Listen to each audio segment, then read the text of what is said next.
Dear students, you are heartily welcome to the National University online course. Hope all of you are fine. I'm fine too. Today, we are going to discuss about the new author of Metaphysical School of Poetry, and his name is Andrew Marvell. I hope all of you will attend the class, and obviously you can't miss the lecture, because just attending the lecture you will be able to know about Andrew Marvell and the important questions that will be very helpful for your examination. Dear students, welcome to the National University online class. The title of the lecture of the day, Andrew Marvell and the poem, The Definition of Love. I'm Mohammad Khairuzzaman Russell. We'll be with you for the next 40 minutes, and I hope all of you will be with me. Thank you. Now, we are moving next. Andrew Marvell was born 1621 and died 1678. He had never married and died a bachelor. Marvell wrote 40 poems in English. He wrote some other poems in Latin. He didn't write more, but he was an important poet in the history of English literature. He followed Donne in writing the poem, The Definition of Love, and To His Coy Mistress. The style of his writing. What artistic qualities that you find in his writing are: the first one is terseness, means briefness, with a brief expression. Number two, sensuousness, that can be easily sensed with the senses. Humor, we find humor in his poem.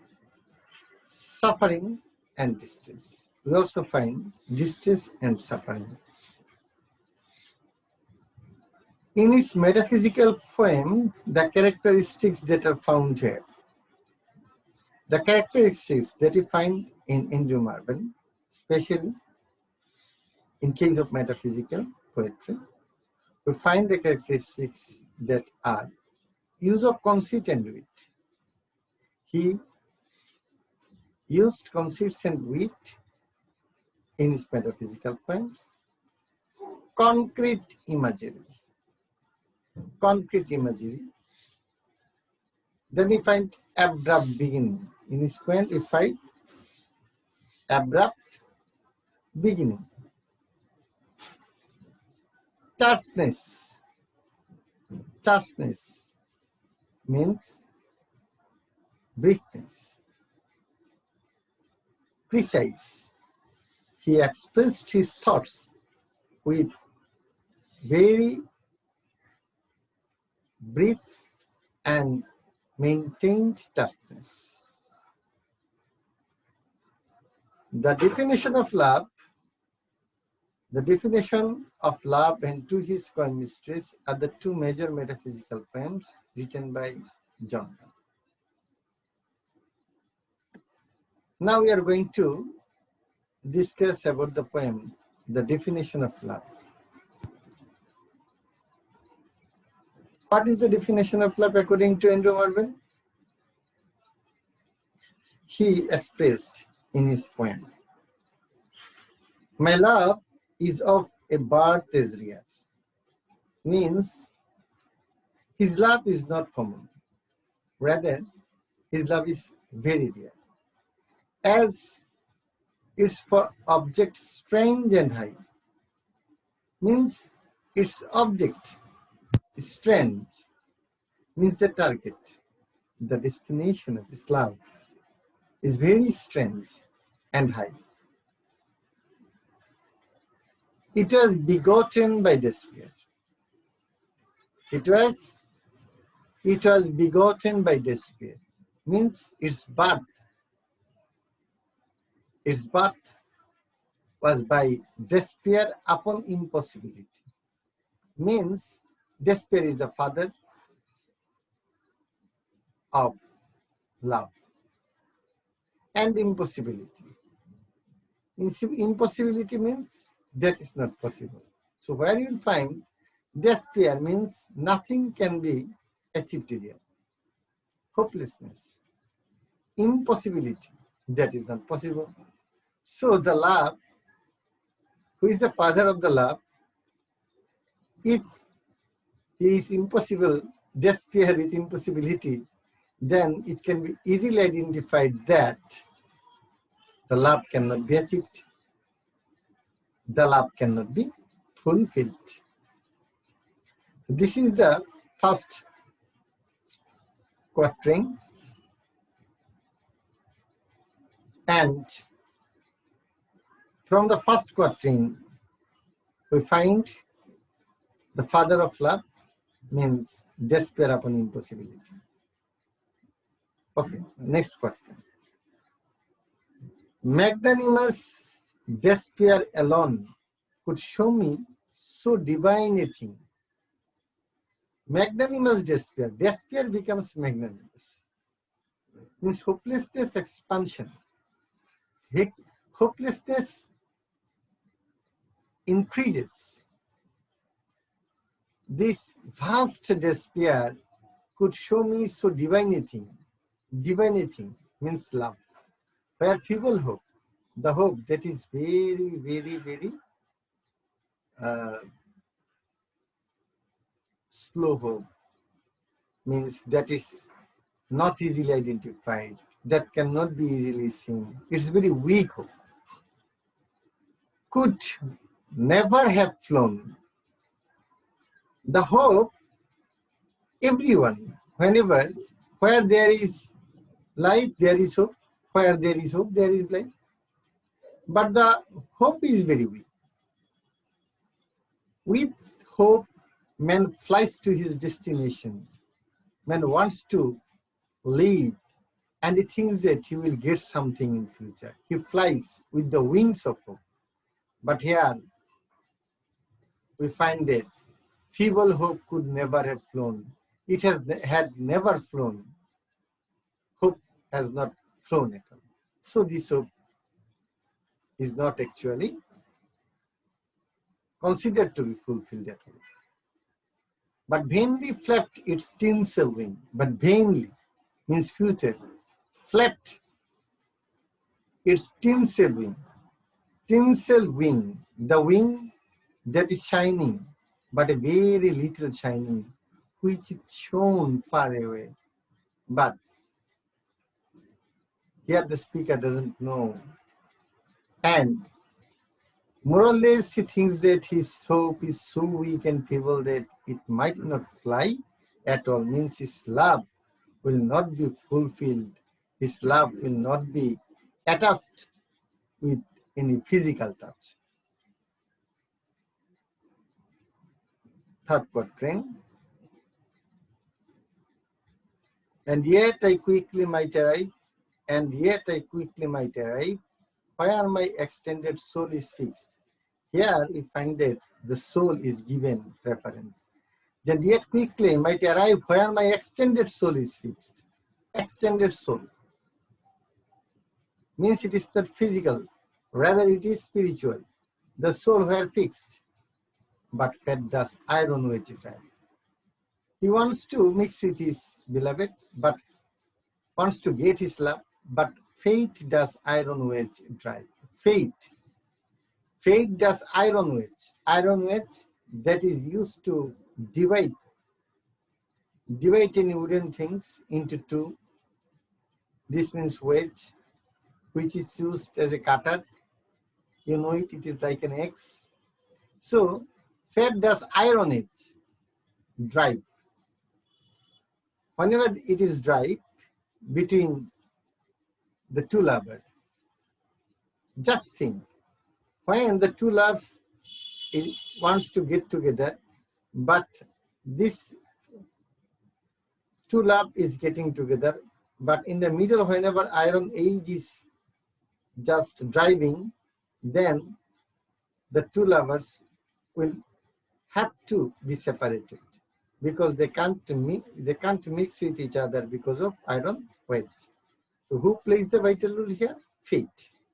So fate is using iron wedge, and the two lover and beloved is separated. And always crowds itself betwixt. And always crowd itself betwixt. And there is crowd betwixt between them. Okay.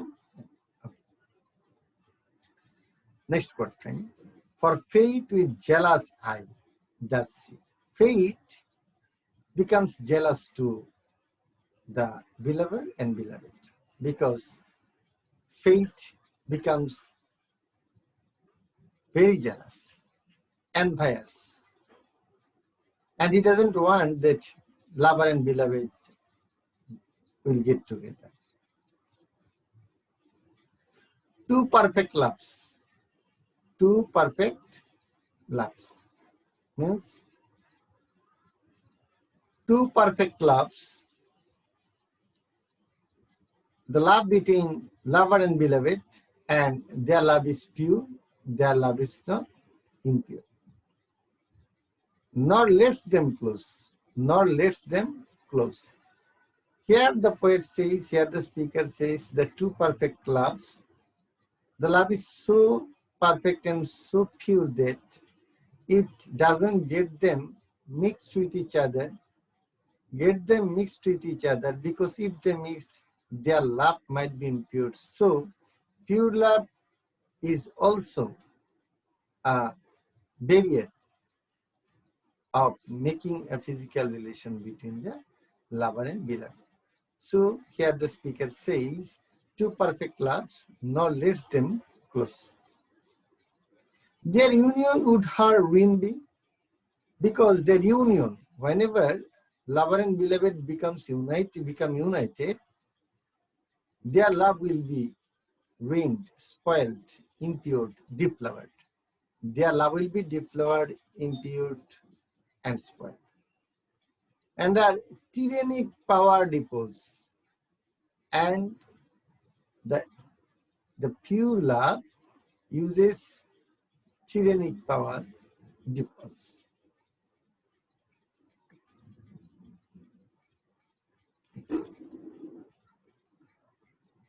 Therefore, her decrees of steel. Therefore, her decrees of steel. As the distant poles have placed, as the distant poles are placed.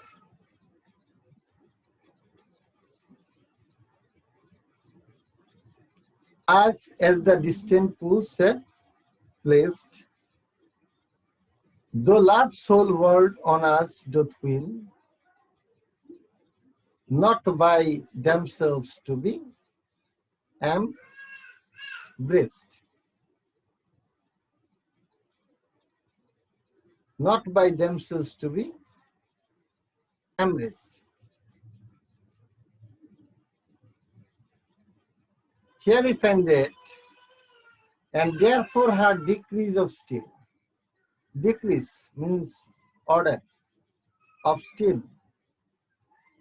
As the distant poles. Distant poles mean North Pole and South Pole. The two poles, one is north and another is south. They are in the distant poles.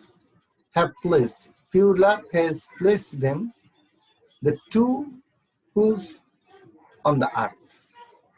The love whole world on us doth will. The love whole world on us doth will means love of the whole world is on them. Doth will, they are moving. The two lovers in the two poles, they are placed in two poles, they are moving. Their love is continuing. Their love is revolving. But both of them cannot get together, cannot cannot mix with each other. Unless the giddy heaven fall, unless the giddy heaven falls. Unless the giddy heaven falls, and earth some new conventional tear, and us to join, the world should all be crammed into a plenish fear. Unless the giddy heaven fall. What is the meaning of giddy? Means revolving. The giddy heaven fall, revolving heaven, the sky, the upper part of the universe will fall. And earth somehow now convulsions here, convulsion. There causes an earthquake. And tear, make a break, means to split everything. As they are in the two parts of the earth, if there causes any earthquake and the earth convulses and there causes a convulsion and everything is split, then it will become plain. Whenever the world becomes plain, as it is just like an orange, it moves, it is like a ball. So as they are in the two part, as the lover and beloved in the two part, and the earth is moving, so they cannot be united. Whenever they can be united, when the earth, there causes an earthquake and the ball splits and becomes a flat. Whenever they becomes flat, the earth, if the earth becomes flat and plain, then one and the other, they can easily mix with each other, otherwise not. Unless the giddy heaven fall, earth some new convulsion tear, and let us to join, the world should all ramp into a plenish fear. So only the union can be possible if there causes an earthquake and everything becomes split and the earth becomes a plenish sphere. Then the lover and beloved can have the chance to be united. Otherwise, not.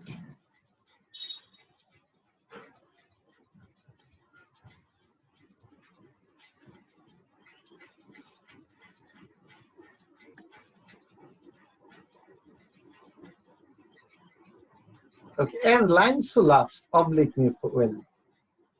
Excellent, some excellent concepts you will find it. As lines so laughs, oblique me well. Laugh, that is physical, that is common. They are in oblique. You know that a parallel line cannot be united. Only oblique line can make angles. Only oblique line can make angles. Just you think it is an oblique line. It is an oblique line. And this is an oblique line. And this way, we can make an angle. Means common love. And this common love make love between the two. Okay? If it is parallel, they move and move infinitely, but cannot be united at all. So here he says, as lines to love oblique may well, themselves in every angle greet. Every angle greet means one oblique and one oblique mixed together and there creates an angle. But ours so truly parallel. Ours means the love of the speaker, means the poet and his beloved, is parallel. Though infinite, can never meet. They will move and move and move. They will maintain the same distance. They love each other, but they cannot be united. They cannot be united at all. Therefore, Therefore, the love which has to bind, the love that is existed between them, means the love that makes them bind, the lover and beloved. But fate so enviously diverse, but fate enviously diverse means makes a division, makes a bar, makes a barrier, and build a wall between them. Build a wall between the lover and beloved. But fate so enviously diverse makes a wall is the conjunction of the mind. So their love is the conjunction of the mind, but not the conjunction of the bodies, not the conjunction of the physics, and opposition of the stars means opposition of the stars. The stars does not want that lover and beloved get united.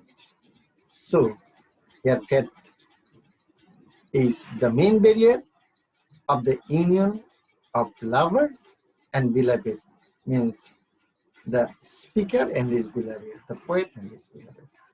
In this way, he shows the real and pure love.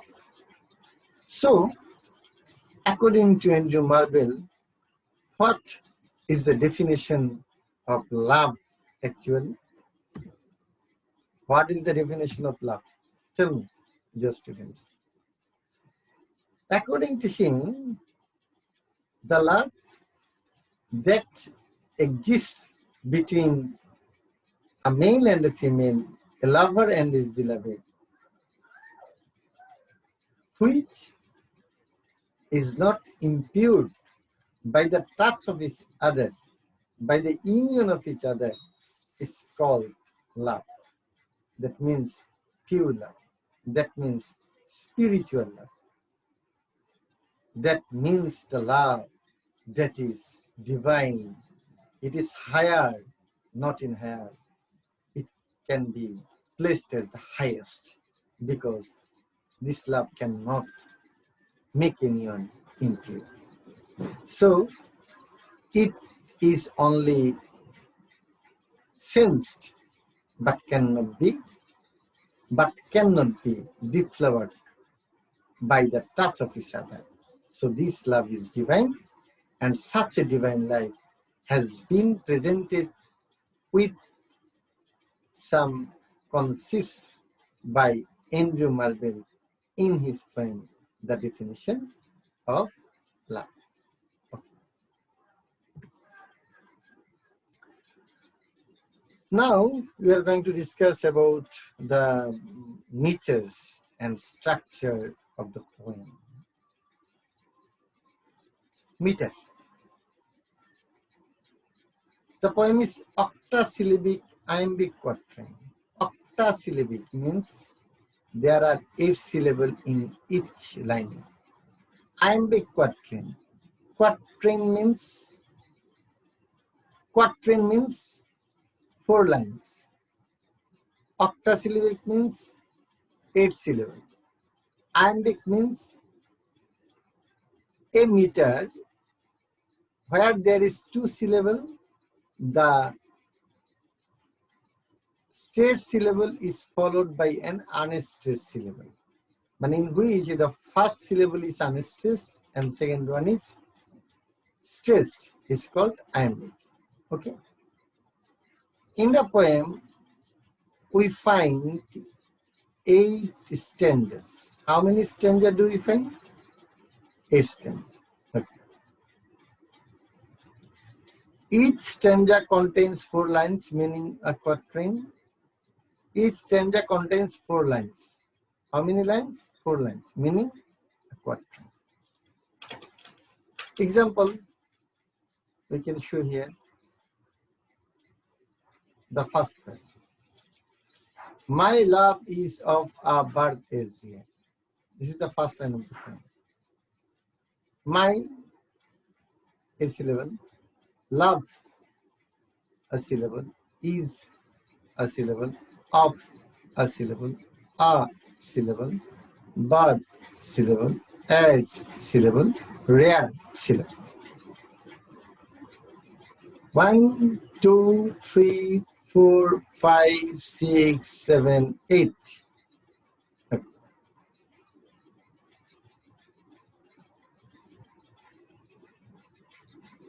As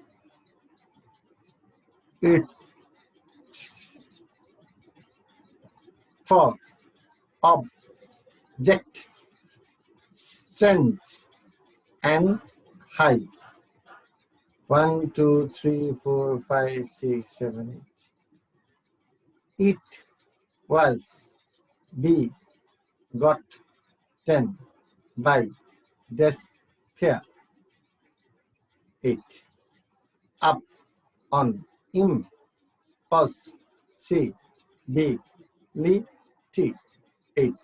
1, 2, 3, 4, 5, 6, 7, 8. So there are 8 syllables in each line. We find that, and we said that it is IMB. How it becomes IMB? That unstressed syllable is followed by a stressed syllable. The first one is unstressed and the second one is stressed. First one is unstressed, second one is stressed. In this way, the two syllables togetherly becomes a 1 meter. So 1 meter, 2 meter, 3 meter, 4 meter. So in each line we find 4 meter means tetrameter, So we can say that the poem has 8 stanza and means 8 quatrain, and the poem is written in octasyllabic iambic quatrain. Octasyllabic iambic quatrain.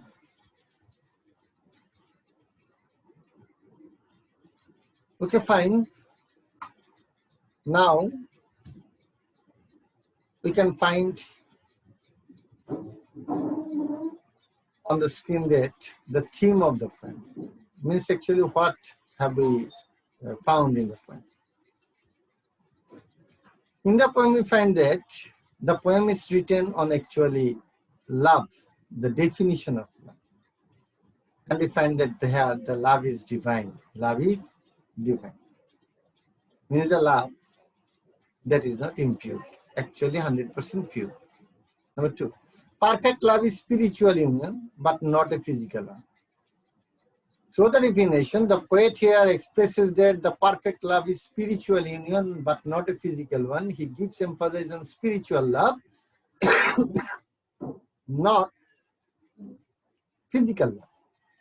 Not physical love. Third one. Pure love is the conjunction of the mind and opposition of the stars. Sorry.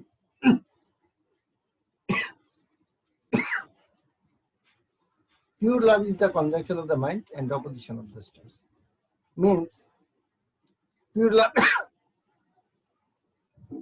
only can be realized or sensed by the mind. But fate always makes a wall between the lover and beloved's union. And where there is pure love, there must have a bar and barrier, because pure love cannot be united. If they are united, the pure love obviously will be impure. So there must have a wall. There must have the enviousness of fate and star in pure love. Imagery and metaphysical conceit have been used in the poem. And imagery and metaphysical conceit you have found. What we find that? At first, you find the begotten by despair upon impossibility. Despair and impossibility, how can we just use here? The power of love is despair upon impossibility. Where there is no hope, there is not a chance to get anything. This is the father of love. So at first, the poet very wittily says that the love, father of the love is impossibility. So it is very easy that it is not possible to get the physical relationship with each other through this love, and also despair. Next, he shows an image that a tinsel with wings that is very feeble. Very feeble wings. The feeble wings cannot fly actually. The hope that is possessed by the lover here. He cannot fly because the hope that is feeble. The wings of the hope is very feeble, very weak, and not powerful at all to fly over the sky. So the hope that cannot fly, it cannot reach its destination like as the love, and it's both of them cannot get united because they cannot fly, they cannot meet. We also find here the iron edge. Iron edge means a saw that is used to divide the wooden things between the two. So this is an excellent image that is used here. Excellent use. Iron edge. In such a way, he uses imagery and concepts to highlight the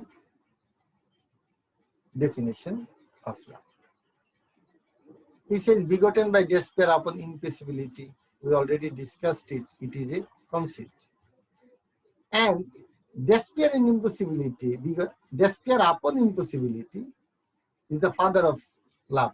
Here, if his father and he gives birth to a child means love. So here he personifies despair and impossibility also. And this is also personification. This is also personification. Okay.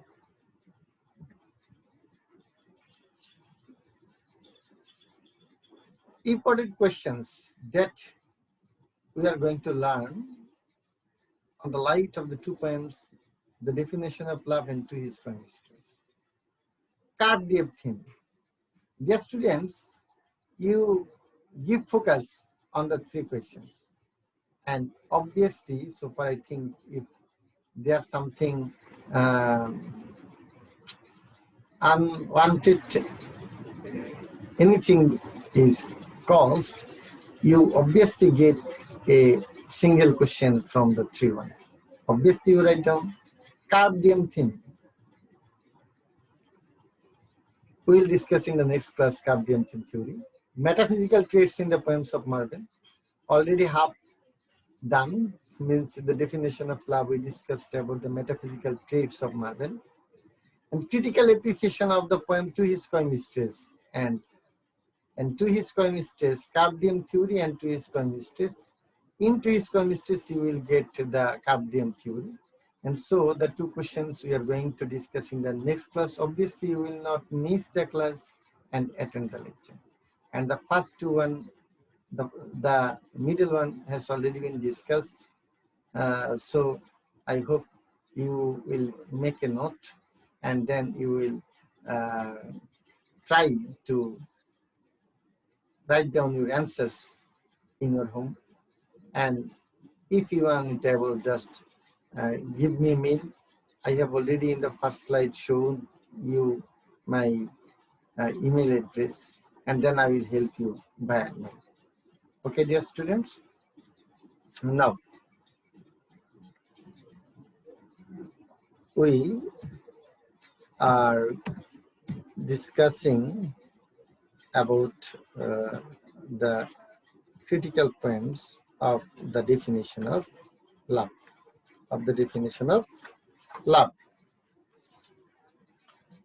In the poem, the passion of love is certainly not very intense, and therefore T.S. Eliot is right in speaking. T.S. Eliot, a tough reasonableness beneath the slight lyric grace. Tough reasonableness. Tough reasonableness means very tough reasonableness. The reason is that very tough, but with a fantastic touch of lyrical. In the definition of love, T.S. Eliot commented that the toughness, reasonableness beneath the slight lyric grace. A tough reasonableness beneath the slight lyric grace. What a fantastic comment that he commented on the poem, the definition. The intellectual element in some of the poem is so strong as to push the passion of love into the background. Push the passion of love into the background. These poems have an argumentative quality which has the effect of diminishing the passion. Argumentative quality is so high, and argumentative quality is so high and the passion is loose. In such poems, the lover feels high love to be very strong, no doubt. So the lover can have a greater touch, a higher touch through the poem. The definition of love is an outstanding example of the argumentative love. The definition of love is an outstanding example of the argumentative love. Okay? The poem begins with a highly intellectual concept. The very beginning line of the poem, begotten upon impossibility, is a highly and very rich concept that is used by Indo-Man. So whenever we get the questions, metaphysical traits, metaphysical question, we will write just it is a love lyric poem. It is high and rich in concepts. There we get very much argument presentation, and we just write down the metaphysical traits through the quotations taking from this one. So dear students, you are I give thanks to you to be with me, and thank you all to be with me for last 40 minutes, and you are heartily welcome for the next class, that is supervised and ordered by National University Department of English. I am Mohammad Khairuজ্জামান, an assistant professor of English at Government Devendra College, was with you for the last 14 minutes. Wish you remain safe and sound. Bye.